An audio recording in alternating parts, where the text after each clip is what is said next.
Welcome to Building the Future, hosted by Kevin Horick. With millions of listeners a month, Building the Future has quickly become one of the fastest rising programs, with a focus on interviewing startups, entrepreneurs, investors, CEOs, and more. The radio and TV show airs in 15 markets across the globe, including Silicon Valley. For full showtimes, past episodes, or to sponsor the show, please visit buildingthefutureshow.com.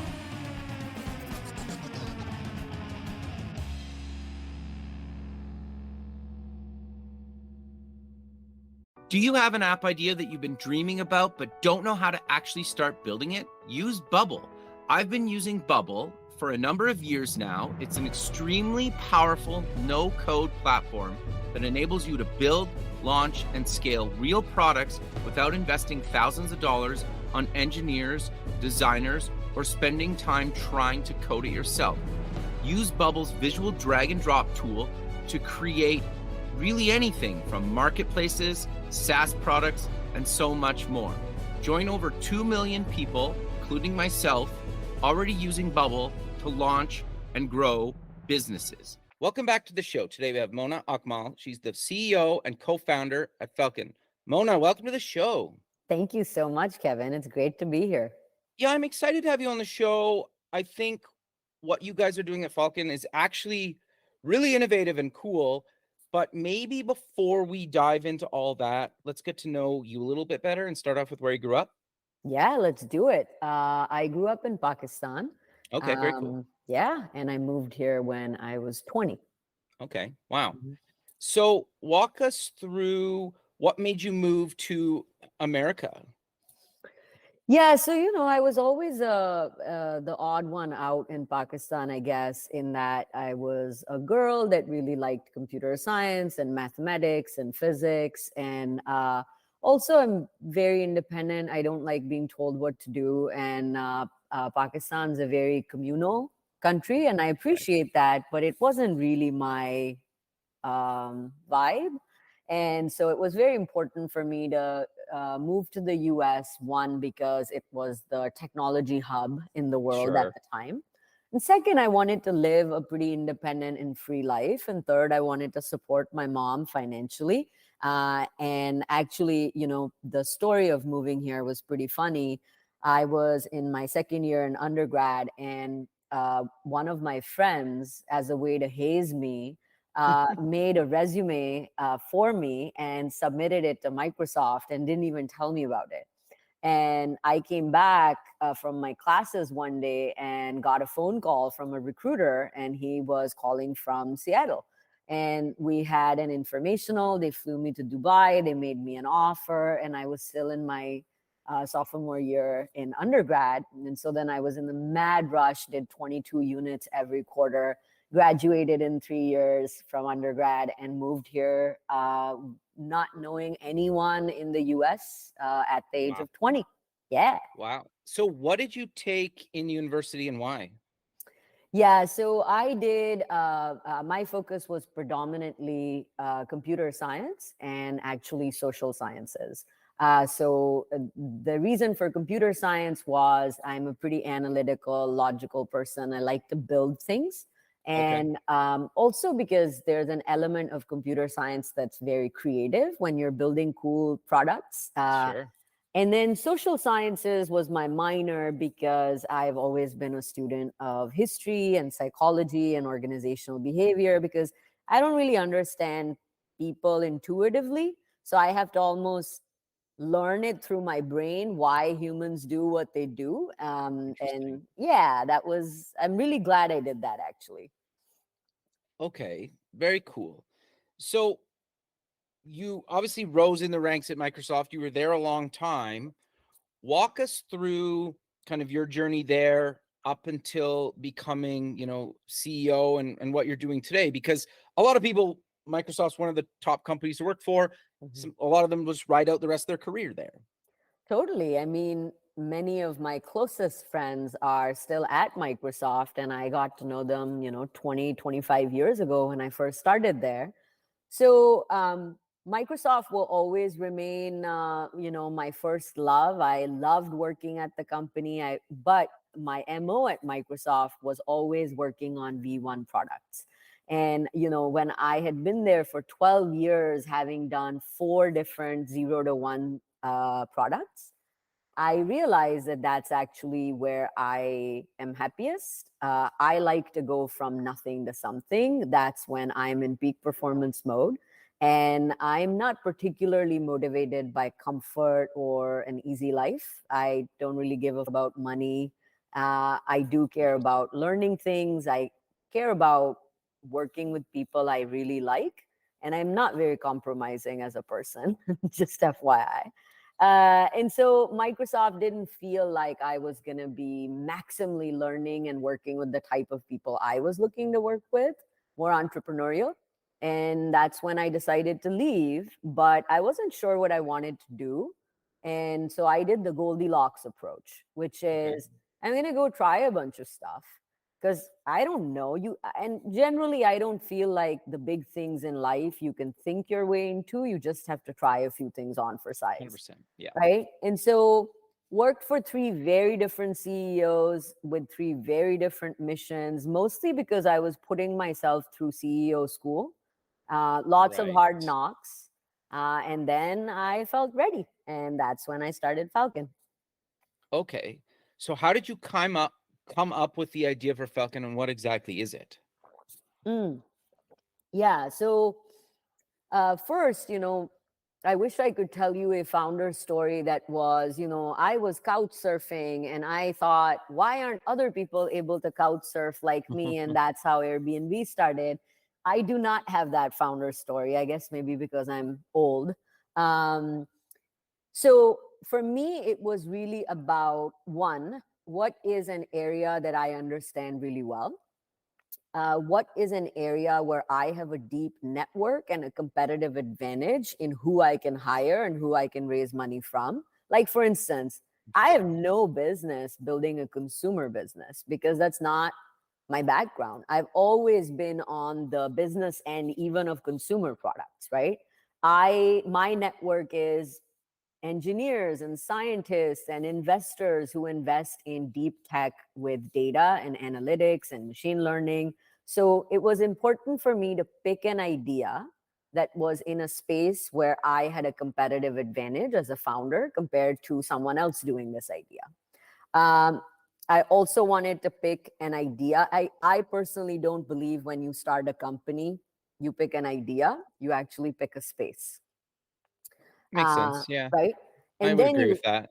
And then you iterate your way. And unfortunately, right, like so many founders, and we talk about like someone had an aha moment and then they built a company around it and then it became a unicorn. And that's rarely how it goes, right? Yeah. So the space I picked was I wanted to right size the ROI on data because I feel that companies hoard and hoard and hoard information, but they don't actually know what to do with it. So the way they work, the way they make decisions, the things they spend their time on have not meaningfully changed since they invested $1 gazillion in their Snowflake and Fivetran and DBT infrastructure. And I wanted to right size that. That's really how the concept started. Okay. We were not a company that was focused on go-to-market data at all when we first started. We were an augmented analytics company. And then we iterated and realized that the business stakeholders that care most about using their data to become more efficient and get more shit done are revenue leaders and marketing leaders, because guess what? They are compensated on their ability to get shit done. It's not as black and white in engineering and product management and design, right? Yeah. And so that was a very pragmatic decision to go after people that have an urgent need on using their data and actually have budget to buy software so they could use their data. Not romantic at all, Kevin. No, but I think that the reality is most startups aren't always right, and they don't have to be. And selfishly, I prefer solving hard problems, even if it's not really the sexiest type of company, I guess, right? Yeah. Because I think there's a lot of really good problems to be solved that are completely unsexy, but are technically challenging. Mhm. And those are, in my opinion, are more enjoyable than, let's build a chat app or whatever, right? Like there's a million of them, right? I love it. We are aligned. We think the same way on this.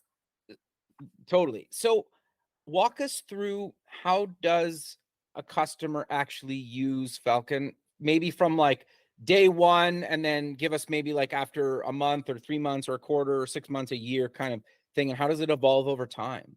Yeah.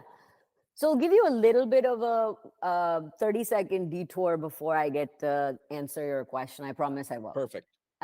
So, generally venture-backed companies, conventional wisdom is pick one very small use case and, get that right and then scale the shit out of it, right? Yep. Because that aligns with the venture capital timeline. Yep. We did not do that because Oh, I did not want to be one more tool that does 1/100th of what a customer really wants done. That's actually one of the biggest problems in go to market is there are too many tools that do only itty bitty little things. Interesting that you said that. So how did you sell that? Because that's hard to do. Uh-huh. Well, so that's a great question. I think that there are investors for all types of visionaries and all Okay. types of founders. You just have to know what the fit looks like. It's like dating, right? Sure. Yeah. I believe there's someone out there for everyone, Sure. but some of us that are more picky have to search a little bit harder to find our one, right? Yeah. And so we were very, very particular. We actually researched and stalked our future investors for 12 months prior to even reaching out to them.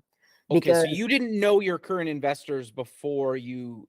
Okay, so walk us through that journey. Sorry, I keep asking you tangent questions, but yeah, so I'll give you an example. okay, Greylock was our lead investor in the seed round. sweet, yeah. And why we picked them was because I had been stalking two of their partners and what the thesis that they were putting out, what content they were sharing, and also what types of companies they were investing in. And Okay, what I learned from all those experiences and observations was that this is the type of investor that plays for the long haul. They are not looking for a quick exit.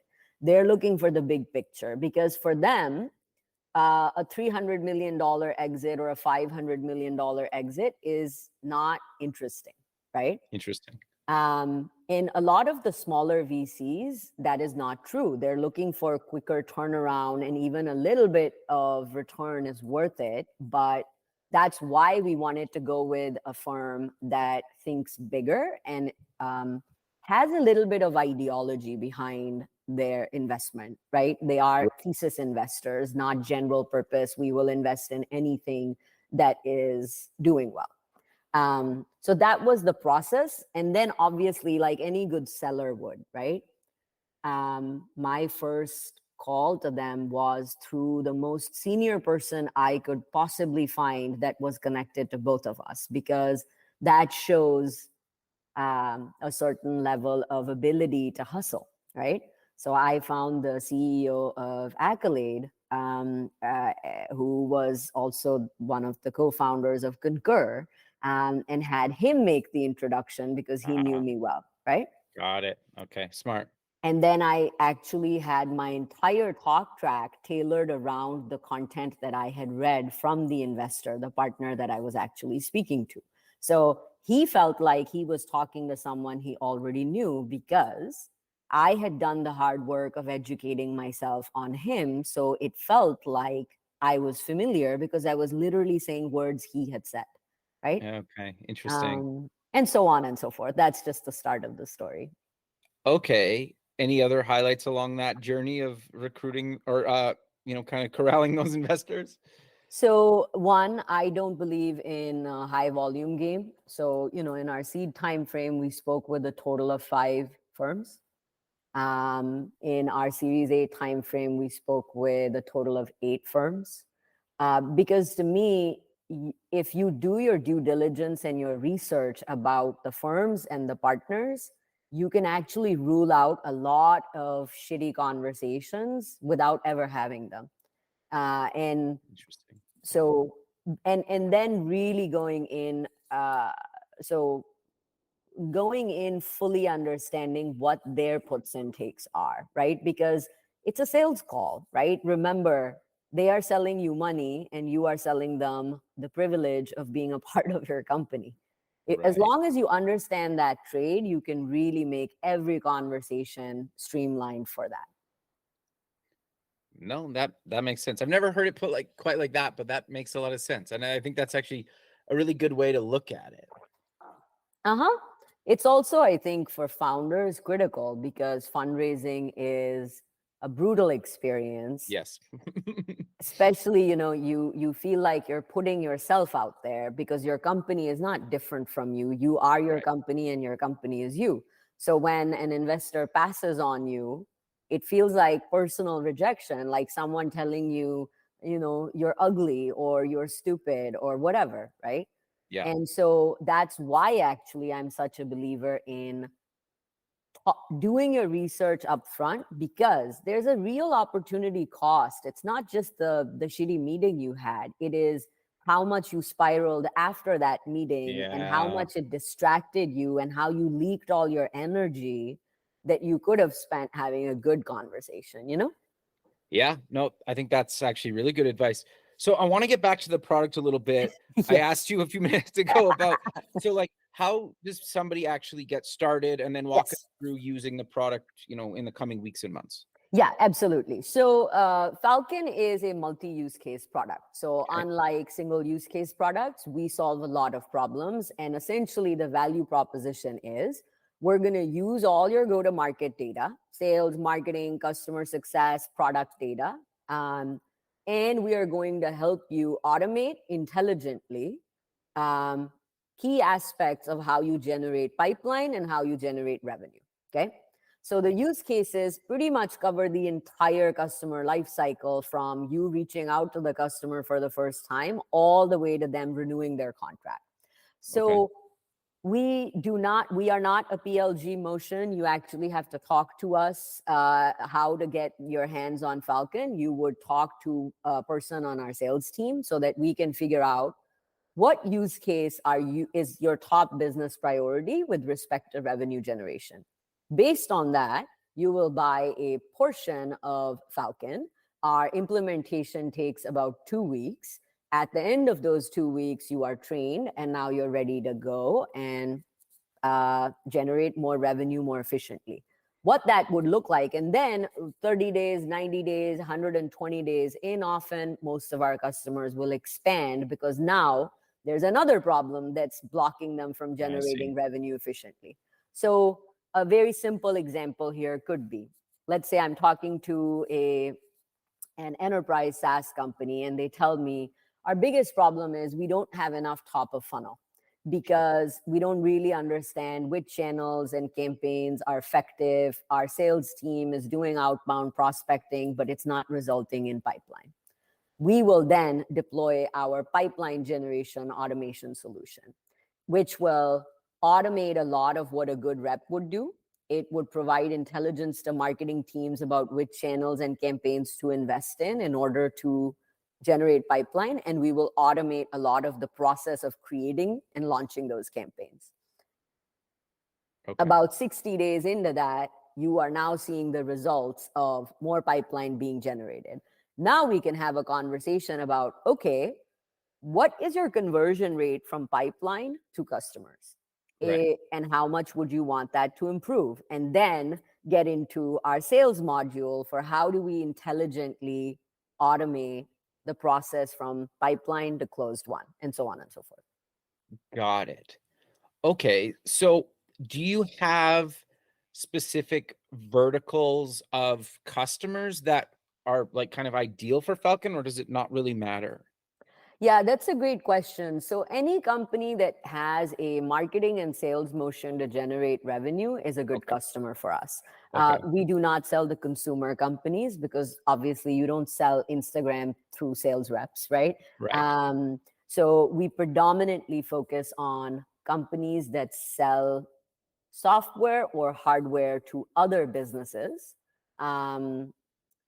using a sales team and traditional marketing efforts. So in that, there's a vast set of verticals, right? So Zendesk is one of our customers. They're a customer support service and a CRM. Entrust is another customer. They are a cybersecurity company, right? The only thing that's common between these two verticals is they sell technology, software or hardware, and they sell it through a sales force and a marketing engine. Okay, interesting. So can you maybe give us some other examples of the modules people can buy? Because you have a bunch more. Yeah. So essentially, we have a marketing performance module, which is all about right-sizing your return on investment for your marketing spend, whether that it's events or digital marketing, doesn't matter. We have an SDR module where we will automate 70% of what an SDR does to book more meetings for you as a company and to make sure those meetings actually turn into pipeline. Then we have a pipeline and sales forecasting and sales productivity module, which is all about being able to forecast revenue, identify risk in your deal so that you can predictably hit your revenue targets. Then we have a module which is for driving customer expansion by using your product usage data, identifying which of your current customers are ready for expansion, and then prepping your sales team to go get that expansion dollar in your bank. And then our last module is around revenue protection, which is preventing churn by driving customer engagement and customer adoption. Okay. So I get, obviously it depends on which modules and such I'm using, but how do you guys price and monetize the platform? Yeah. So, my 2 cents on this are, until you get to your first 5 to 7 million in ARR, the only thing that matters about your pricing is your core business model, right? Because you're trying to figure out if your product is valuable enough that you can charge $30,000 or $50,000, then your go-to-market motion can be a sales-oriented marketing motion. If your product ends up being something that is sold for $1,000, or I would say sub $10,000, you cannot have a business model that's predicated on a sales team because it's not cost effective, right?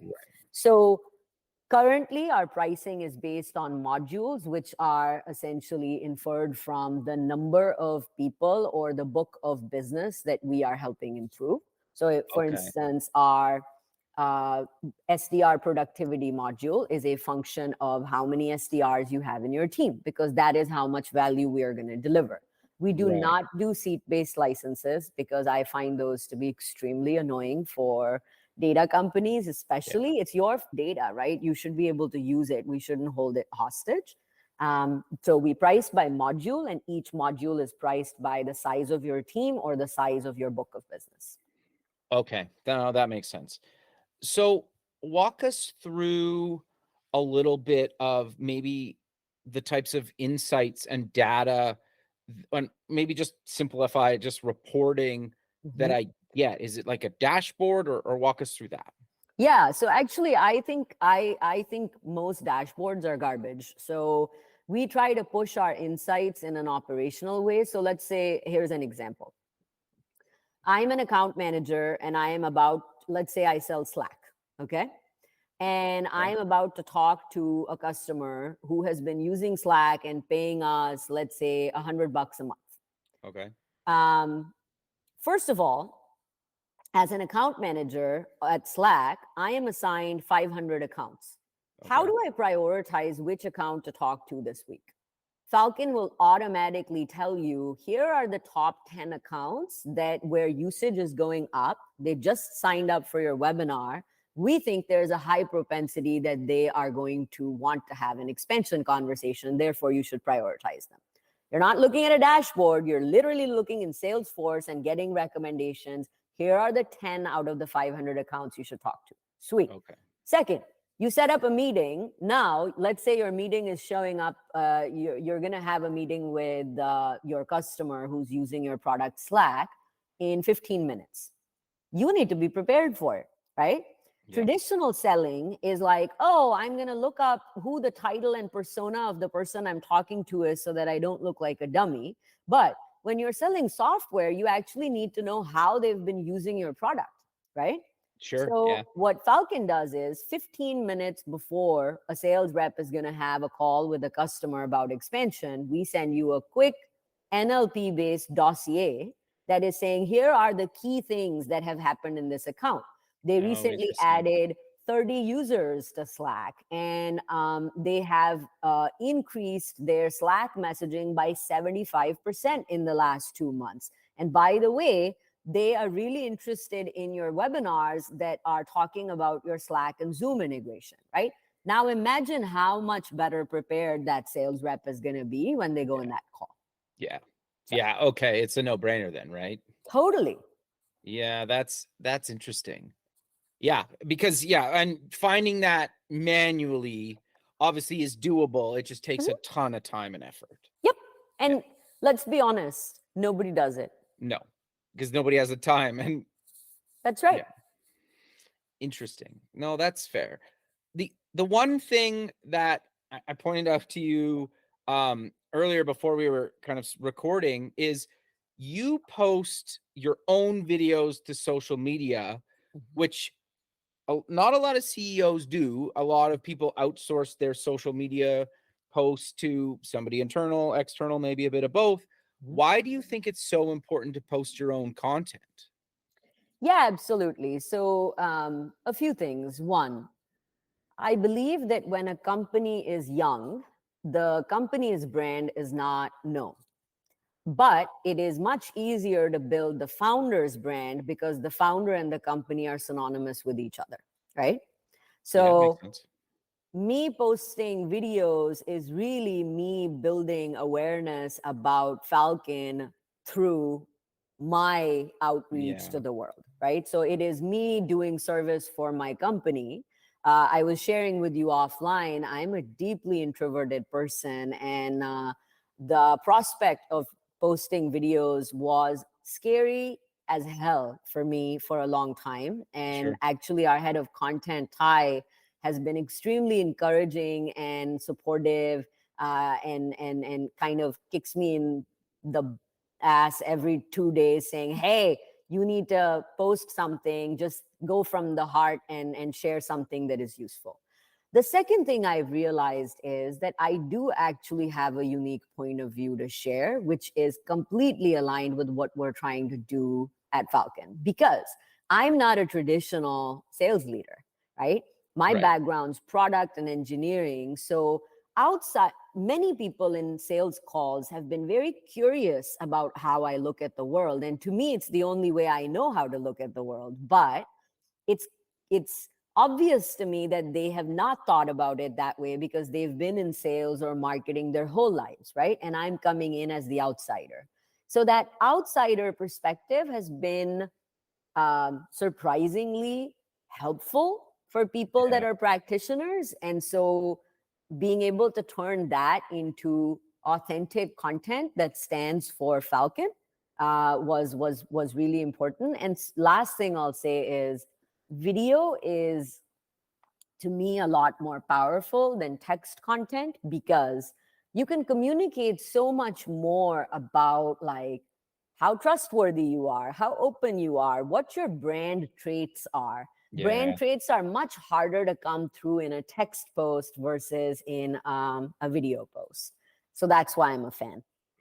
No, that's interesting. And people can actually just see your facial expressions and just how you move and just your tone. And like they can usually tell if like how somebody, if it's just like you're reading a script, right? Yes. And you don't care, or you're really pumped about it and passionate about it, where that doesn't really come across in text very well. Totally agree. So how do you come up with that content then? Because if you're producing content that often, that's hard to do. Yeah, so Kevin, it's so interesting. I feel like, as a founder, you are in a time warp, right? If you Yeah, ask me, we started Falcon 3 years ago. This 3 years in terms of growth and learning feels more like 25 years, sure. right?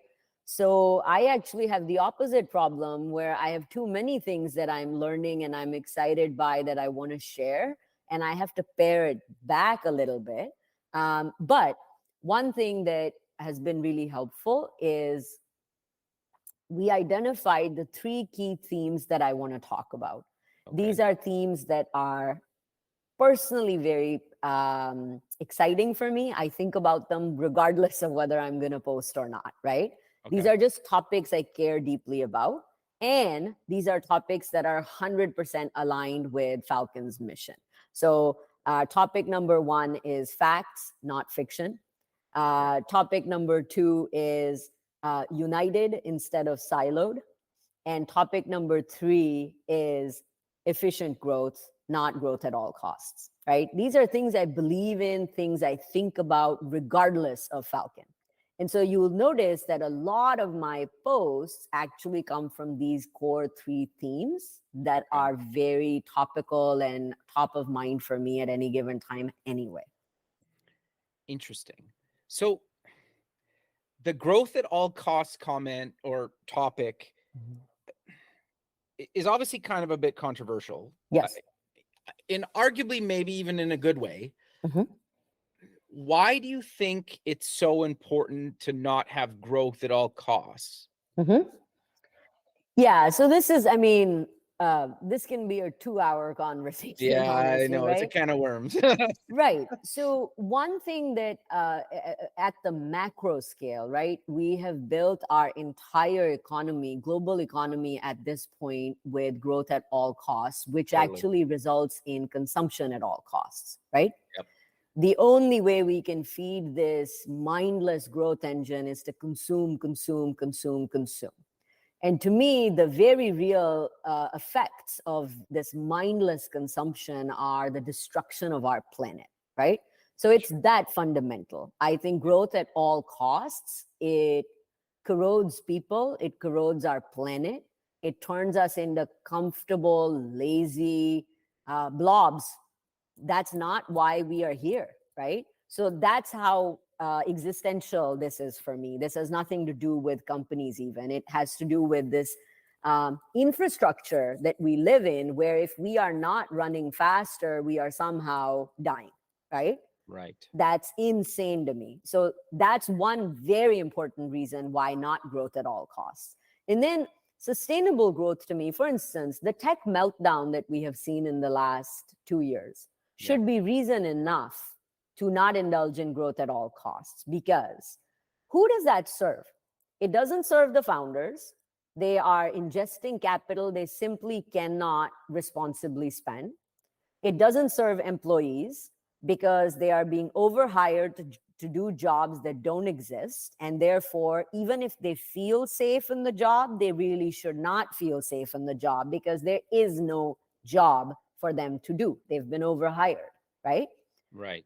It doesn't do well for public investors, for civilians like you and I investing, because when the stock market shits the bed because of all these overhyped companies, it's people like you and me that lose out. It's not the big hedge funds that lose out. So it's bad for the public, right? Yeah. The only people that actually make out of this with a lot of money is either VCs or institutional investors in the public markets. And sorry, but like, that's not the God I worship. No, I 100% agree with you. It's interesting. That's the road I usually take too. It's just, it's a lot harder of a road to go on than, obviously just growth at all costs, right? And so I Yes, think I get why people pick the other one, but totally. I 100% agree with like what you're doing and why you pick that. Now that's interesting. But it's rare, right? There's not a lot Mhm. of people pick Of course.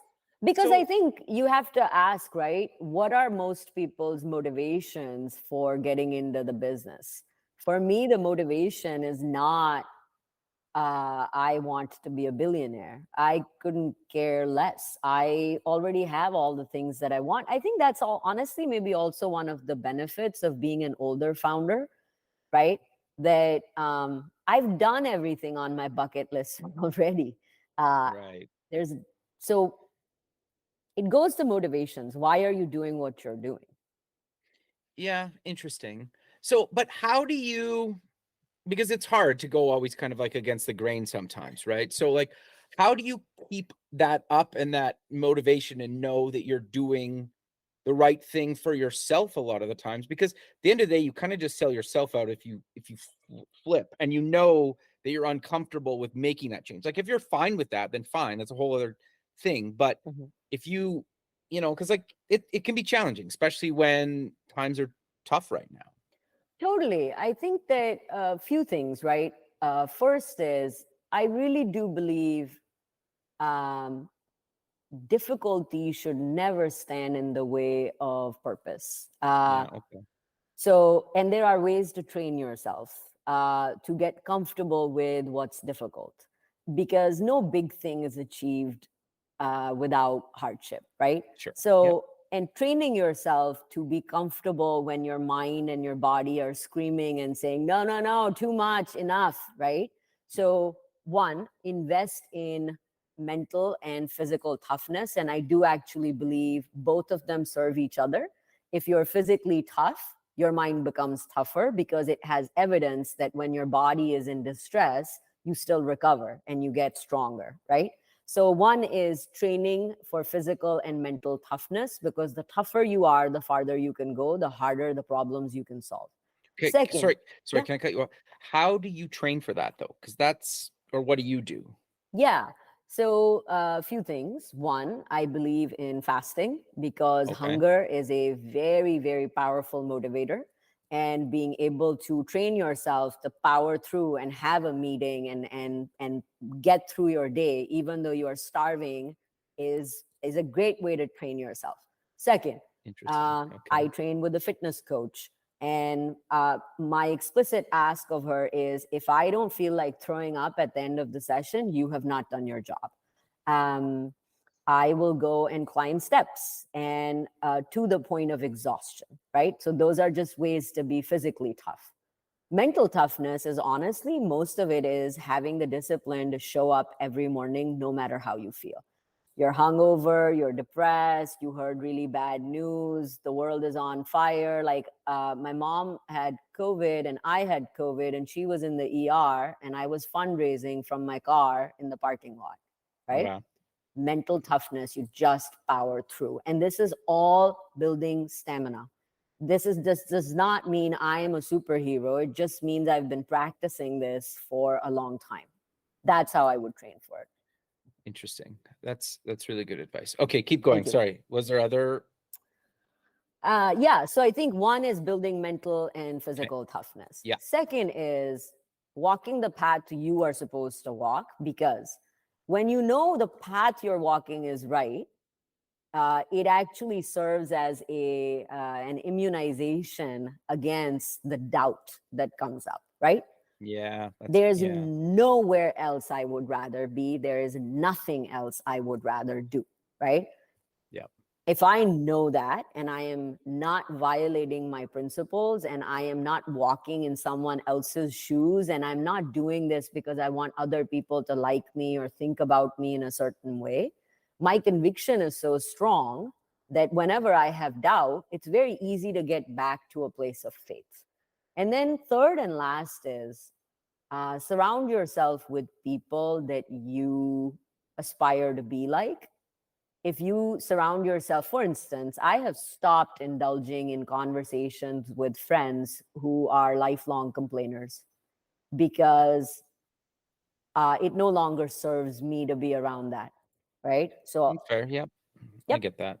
Yeah. Hmm. Especially if they're not doing anything to help themselves. That's right. It's like, okay, well, what are you doing to solve that? Well, nothing. It's like, well, then nothing's going to change for you. Sorry. Like, it's just the reality of things. That's exactly right. Yeah.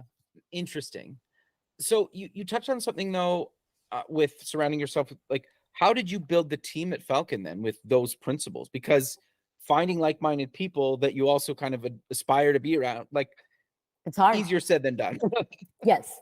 So that's actually goes back to the original question you had asked about how and why Falcon. So one, I was extremely confident in my ability to hire from my network of people that I've already worked with. So the first 5 people at Falcon, including my co-founder, we've all known each other for 15 plus years. Okay. Makes sense. And not just known each other socially, but actually have worked with each other before. So there is a shared language. Yeah. Second, Which is a big difference, right? huge. Working together and being friends and Oh my knowing each other. God. Yeah. Oh Fair my enough. God. Huge difference. Huge Yeah. difference. Yeah. Second thing I think is, instead of coming up with aspirational operating principles, we basically said our operating principles will be inferred from who we already are.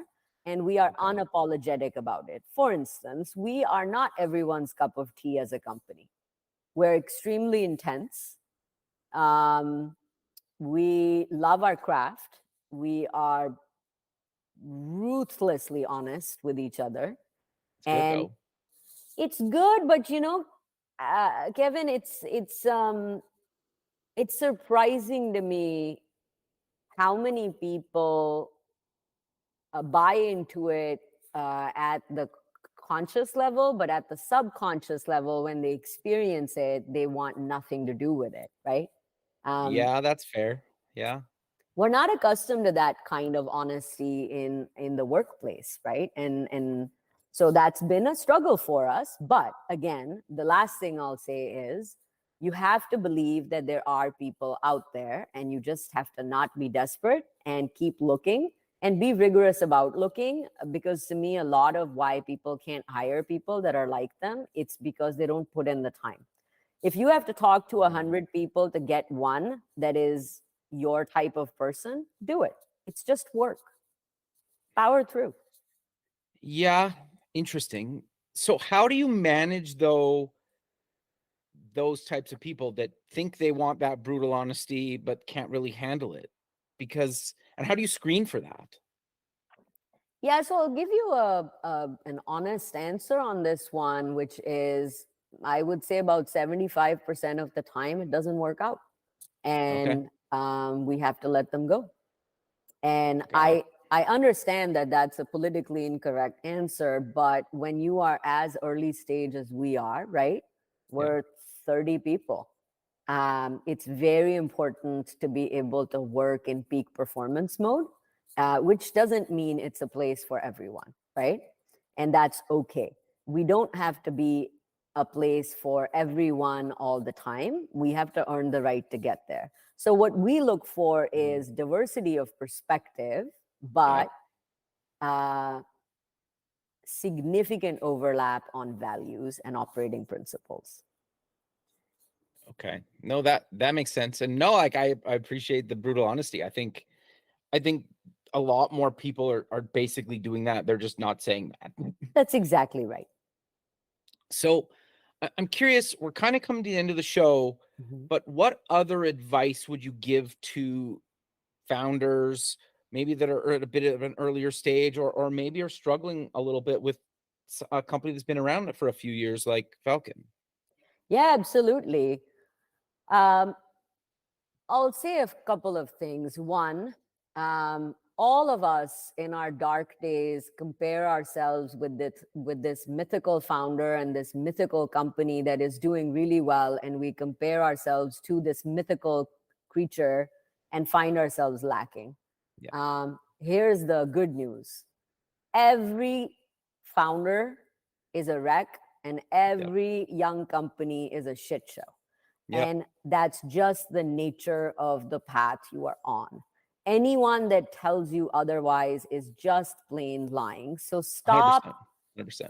Yeah, like stop wallowing in this negative thought pattern that somehow you are and your company is less than those other people that you see in TechCrunch. It's a shit show all the way up and down. Yeah. Even bigger companies too that have been around for decades are even probably worse. Totally. I mean, the years that Microsoft was a Windows predominantly shop, Yeah. Azure hadn't happened yet, and Mac was like Apple was eating our lunch. Those were dark days for Microsoft, and it was an 80,000 person company back then, right? Yeah. Shit happens. That's just the nature of doing business. The second piece of advice I would have is be all in, burn all the boats. That's the only way to make progress. All this bullshit about, I'm going to do this job and this side hustle, and then I'm also going to be an entrepreneur. I don't believe in it, because building a company is an all-consuming experience. It takes everything you've got and more. So if you're dabbling, don't expect the dabbling to be something that other people want to invest in, get behind, or for it to really go anywhere. So either do it or don't do it. Don't do this thing in the middle where you're convincing yourself that you're doing it. To me, that's the equivalent of getting a gym membership on January 1st and thinking you've already been working out, right? You got to show up. And then third and last is invest in your personal and professional development. To me, reading books is the best way to do that. It teaches you discipline. You are constantly nurturing your brain with new ideas, and no one is too busy to read a book. So read. Interesting. How do you make time for that stuff then? Because obviously you're busy. I Block read- it out. I read 24 books a year. That's my goal. And I Okay. do it religiously. One is an audible that I will listen to, and one is a book that I will read. How I Okay. make time for it is it's just important. That's why it's going to get done. You So prioritize it. Yep. Whenever I'm driving, I will be listening to a book. And whenever I am on, free on the weekends, I'm probably reading. Interesting. No, I think that's actually really good advice. Thank But you. sadly, we're out of time. So how about we close with mentioning where people can get more information about yourself, Falkon, and any other links you want to mention? Yeah, absolutely. Just reach out to me at mona@falcon.ai. It's Falcon with a K because the C was extremely expensive. So, and falcon.ai is also our website, and we're pretty responsive. Perfect. Well, I really appreciate you taking the time out of your day to be on the show, and I look forward to keeping in touch with you, and have a good rest of your day. Thanks, Kevin. It was great to be here. Thank you. Okay, bye. Bye. Thanks for listening. Please visit our website at buildingthefutureshow.com to join the free community, sign up for our newsletter, or to sponsor the show. The music is done by Electric Mantra. You can check him out at electricmantra.com and keep building the future.